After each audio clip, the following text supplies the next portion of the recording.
I've got a video to share, right? I actually got two videos to share. And Oh, cool. the first video shows what the Tesla's capable of with winter tires. And the second video shows you what the Tesla is not capable of when it comes to just leaving those stock all seasons on. So let me see if I can tee up this first video. This was, I think, the first year that I had my Model 3. And Oh, this nice. video here, basically, I'll just tee up what the video is about. So I was on my way home and it was like a huge snowstorm.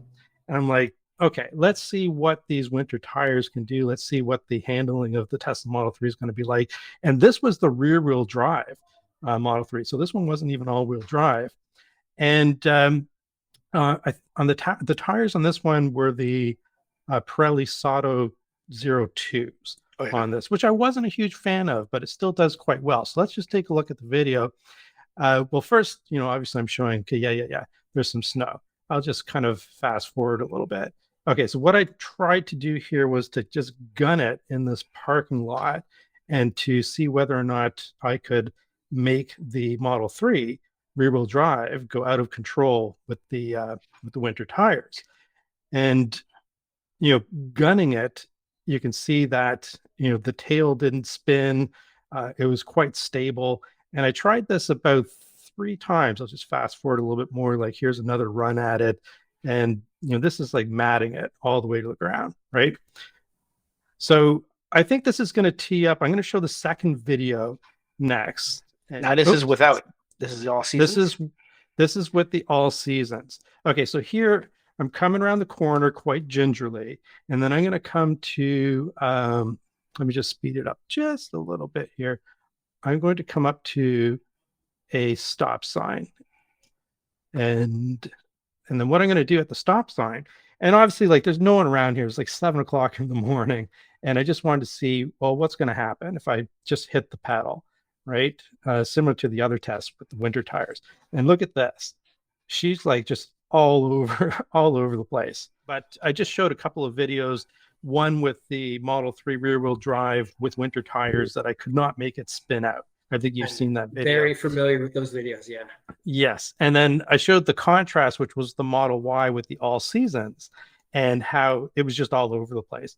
So I'm going to ask you the same question that I asked Dax, which was essentially, I know a lot of people swear by all seasons when it comes to, Tesla has great weight distribution, great handling, all that kind of stuff. But, I personally think that winter tires are a must, but I'll throw that to you. What do you think? Yeah, I agree with you. The Teslas are look, the Teslas will get the most out of all season tires. That being said, you're cheating on both sides, right? For both the summer and the winter. And there's a reason why many jurisdictions actually mandate winter tires by law. Because rubber, it's physics, right? So rubber designed for all season is designed exactly for that sort of middle of the road temperatures. It doesn't do well in the hot and it doesn't do well in the cold, right? They turn into bricks in the winter and the summer they melt, right? So, for a Tesla, which is really heavy, there's an advantage, I guess, in the wintertime because it makes the tire work a little better.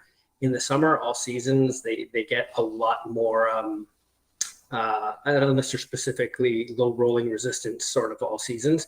They actually affect your range as well because they get really gooey when it's 40 degrees out and the pavement's like burning hot. They get gooey too because they're not designed for that, right? They're designed for all seasons. I know I keep saying that over and over again, but it kind of tells you everything you need to know. It's when you have someone who's just a generalist, they're generally okay at everything, but not really good at any one thing. Right. But I'm like you, Kevin, from my perspective, I like to have those winter tires. Okay. Back to what I was saying. Another question that I get a lot is, well, what if you get stuck, in your Tesla in the winter, and how do you get it going? And I have another video for that.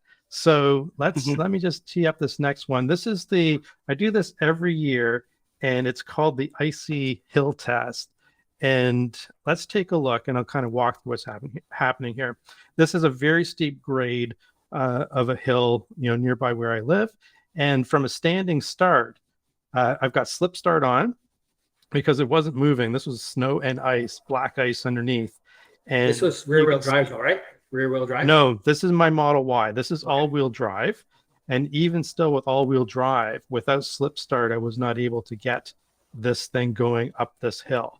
But with slip start, with snow tires, it was literally, what happened is it was freezing rain and then snow on top of it. It was one of those type of weather bomb things, right? And so it's I think maybe twice in the 5 years that I've owned a Tesla have I had to use slip start. But I found it highly effective, as you can see from the video. So that was kind of cool.